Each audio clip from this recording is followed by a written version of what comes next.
रामायण एक प्रसिद्ध हिंदू महाकाव्य है जिसे दुनिया भर के सभी आयु वर्ग के लोग प्यार करते हैं। ये अपने मजबूत पात्रों के साथ भगवान राम और देवी सीता के बीच की प्रेम गाथा, मनोबल और एक व्यक्ति में स्थापित मूल्यों के लिए प्रसिद्ध है। ये कहानी काफ़ी चीज़ों के लिए प्रसिद्ध है।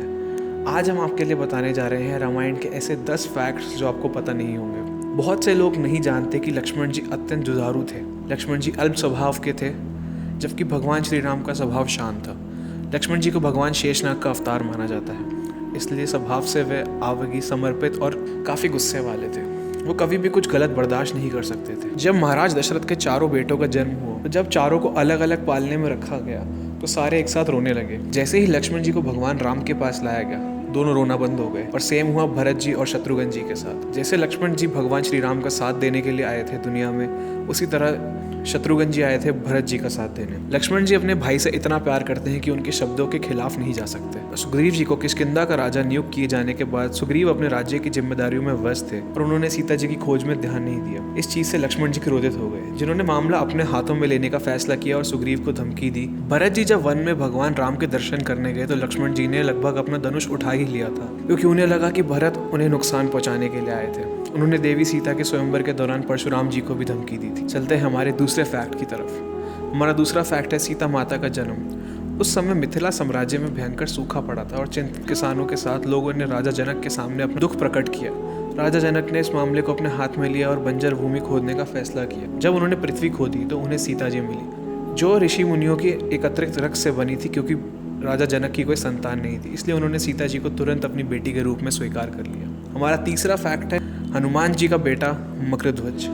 हनुमान जी को बहुत ही समर्पित ब्रह्मचारी माना जाता है। उन्होंने अपना सारा जीवन श्री राम की सेवा में लगा दिया। उन्होंने अपनी पूंछ की मदद से ही पूरी लंका को आग लगा दी। जब वो वापस आए तो उन्होंने खुद को शांत करने के लिए विशाल समुद्र पर आराम किया। उनके शरीर से जो पसीना गिरा वो एक मछली के मुंह में चला गया और तभी उस मछली से जन्म हुआ मकरध्वज का, जो कि हनुमान जी के पुत्र हैं। चौथा फैक्ट आपको वैसे तो पता होगा, पर जिनको नहीं पता तो मैं बता दूं कि हनुमान जी हमारे भगवान शिव के 11वें रुद्र अवतार हैं। जब भगवान विष्णु ने राम जी के रूप में अवतार लिया तो भगवान ब्रह्मा ने महसूस किया कि बुराई के खिलाफ अपनी विजय में राम की मदद करने के लिए शिव जी को भी अवतार लेना चाहिए। वो केसरी और अंजना के पुत्र के रूप में पैदा हुए। भगवान राम से मिलने के बाद हनुमान जी ने पहचान लिया कि उनकी मदद के लिए ही उनका जन्म हुआ है। चलते हैं हमारे अगले फैक्ट की तरफ। भगवान श्री राम और उनके भाइयों के अलावा राजा दशरथ की एक पुत्री भी थी। श्री राम के माता पिता इन भाइयों के बारे में तो सब जानते हैं, लेकिन बहुत कम लोगों को मालूम है कि भगवान श्री राम की एक बहन भी थी जिनका नाम शांता था। वो आयु में चारों भाइयों से काफ़ी बड़ी थी। उनकी माता कौशल्या थी। ऐसी मान्यता है एक बार अंगदेश के राजा रोमपद और उनकी रानी वर्षिणी अयोध्या आए। उनको कोई संतान नहीं थी। बातचीत के दौरान राजा दशरथ को जब बात मालूम हुई, उन्होंने अपनी बेटी शांता को ही उनके संतान के रूप में दे दिया। ये सुनकर रोमपद और वर्षिणी बहुत खुश हुए। उन्होंने बहुत स्नेह से उसका पालन पोषण किया और माता पिता के सारे कर्तव्य निभाए। भगवान राम विष्णु के अवतार हैं। क्या आपको पता है कि भगवान श्री राम के अन्य भाई किनके अवतार थे? लक्ष्मण जी को शेषनाग का अवतार माना जाता है, जो क्षीर सागर में विष्णु भगवान के आसन है। जबकि भरत और शत्रुघ्न को भगवान विष्णु के द्वारा हाथों में धारण किए गए सुदर्शन चक्र और शंख शैल का अवतार माना जाता है। हम में से अधिकांश लोगों को पता है कि राम का सीता से विवाह एक स्वयंवर के माध्यम से हुआ था। उस स्वयंवर के लिए भगवान शिव के धनुष का इस्तेमाल किया गया था। इस पर सभी राजकुमारों को प्रत्यंचा चढ़ाना था, लेकिन बहुत कम लोगों को पता होगा कि भगवान के उस धनुष का नाम पिनाक था। एक फैक्ट के अंदर और फैक्ट बताना चाहूँगा कि हमारी इंडियन आर्मी के पास जो मिसाइल लॉन्चिंग सिस्टम है उसका नाम भी पिनाका है, जो भगवान शिव के धनुष पिनाक से इंस्पायर्ड है। हमारे अगले फैक्ट की तरफ चलते हैं। लक्ष्मण जी को गुदाकेश के नाम से भी जाना जाता है। वनवास के 14 वर्षों के दौरान अपने भाई और भाभी की रक्षा करने के उद्देश्य से लक्ष्मण कभी सोते नहीं थे। इसके कारण उन्हें गुदाकेश के नाम से जाने लगा। वनवास की पहली रात को जब राम जी और सीता जी सो रहे थे तो निंद्र देवी लक्ष्मण के सपने में प्रकट हुई। उस समय लक्ष्मण जी ने निंद्रा देवी से अनुरोध किया कि उन्हें एक ऐसा वरदान दे कि वनवास के 14 वर्षों तक उन्हें नींद न आए और वो अपने प्रिय भाई और भाभी की रक्षा कर सके। निंद्र देवी इस बात से प्रसन्न होकर बोली, अगर कोई तुम्हारे बदले 14 वर्षों तक सोए तो तुम्हें वरदान प्राप्त हो सकता है। इसके बाद लक्ष्मण की सलाह पर निंद्रा देवी लक्ष्मण की पत्नी और सीता की बहन उर्मिला के पास पहुंची। उर्मिला ने लक्ष्मण के बदले सोना स्वीकार कर लिया और पूरे 14 वर्षों तक सोती रही। हमारे अगले फैक्ट की तरफ चलते हैं। रामायण महाकाव्य की कहानी के बारे में हम सब जानते हैं। राम और सीता लक्ष्मण के साथ 14 वर्षों के लिए वनवास गए थे और राक्षसों के राजा रावण हरा कर वापस लौटे थे अपने राज्य।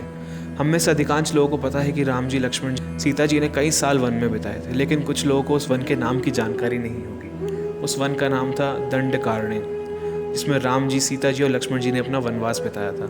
ये वन लगभग 36,000 वर्ग मील में फैला हुआ था, जिसमें वर्तमान छत्तीसगढ़, उड़ीसा, महाराष्ट्र और आंध्र प्रदेश के कुछ हिस्से शामिल थे। उस समय ये वन सबसे भयंकर राक्षसों का घर माना जाता था। इसके लिए इसका नाम दंडकारण्य था, जहाँ दंड का अर्थ सजा देना और आरण्य का मतलब है वन। हमारे अगले फैक्ट की तरफ चलते हैं।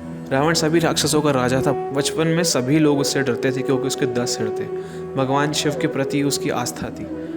इस बात की पुख्ता जानकारी है कि रावण बहुत बड़ा विद्वान था और उसको वेदों का अध्ययन किया था। लेकिन क्या आपको पता है रावण के ध्वज में प्रतीक के रूप में वीणा होने का कारण क्या था? क्योंकि रावण एक बहुत अच्छा वीणा वादक था, इसके कारण उसके ध्वज में प्रतीक के रूप में वीणा अंकित था। हालांकि रावण इस कला को ज़्यादा तवज्जो नहीं देता था, लेकिन उसे ये यंत्र बजाना पसंद था। हमारे अगले फैक्ट की तरफ चलते हैं। ये काफ़ी इंटरेस्टिंग फैक्ट है। इंद्र जी के जेलस होने की वजह से कुंभकर्ण को सोने का वरदान प्राप्त हुआ। रामायण में एक दिलचस्प कहानी है हमेशा सोने वाले कुंभकर्ण की। कुंभकर्ण रावण का छोटा भाई था, जिसका शरीर बहुत ही विकराल था। इसके अलावा वो बहुत ज़्यादा खाने वाला था। रामायण में वर्णन है कि कुंभकर्ण लगातार 6 महीने तक सोता था, फिर एक दिन खाने के लिए उठता था और फिर अगले 6 महीने सोता था। लेकिन आपको पता है कि कुंभकर्ण को सोने की आदत कैसे लगी? एक बार यज्ञ की समाप्ति पर प्रजापति ब्रह्मा कुंभकर्ण के सामने प्रकट हुए और उन्होंने कुंभकर्ण को वरदान मांगने को कहा। इंद्र को इस बात का डर था कि कहीं कुंभकर्ण वरदान में इंद्रासन न मांग ले। उन्होंने देवी सरस्वती से अनुरोध किया कि वो कुंभकर्ण की जगह पर बैठ जाएं, जहाँ पे इंद्रासन के बदले निंद्रासन मांग ले। इस प्रकार इंद्र की ईर्ष्या की वजह से कुंभकर्ण को सोने का वरदान प्राप्त हुआ। राम जी ने सरयू नदी में डुबकी लगाकर पृथ्वी लोक में अपना शरीर त्याग दिया। ये ऐसा माना जाता है कि सीता जी ने जब पृथ्वी के अंदर समाहित होकर अपने शरीर को त्याग दिया, तो उसके बाद भगवान राम ने भी जल समाधि ले ली सरयू नदी में। तो दोस्तों, ये फैक्ट आपको कैसे लगे ये तो आप हमें लाइक करके बता दीजिएगा। कमेंट सेक्शन में जय श्री राम लिखना ना भूलिएगा। चैनल को सब्सक्राइब कर दीजिए। गुरुजी एस्ट्रो ऐप का लिंक डिस्क्रिप्शन में है, उसे चेकआउट करना ना भूलें। मिलते हैं हम आपसे अगले वीडियो में, तब तक के लिए धन्यवाद।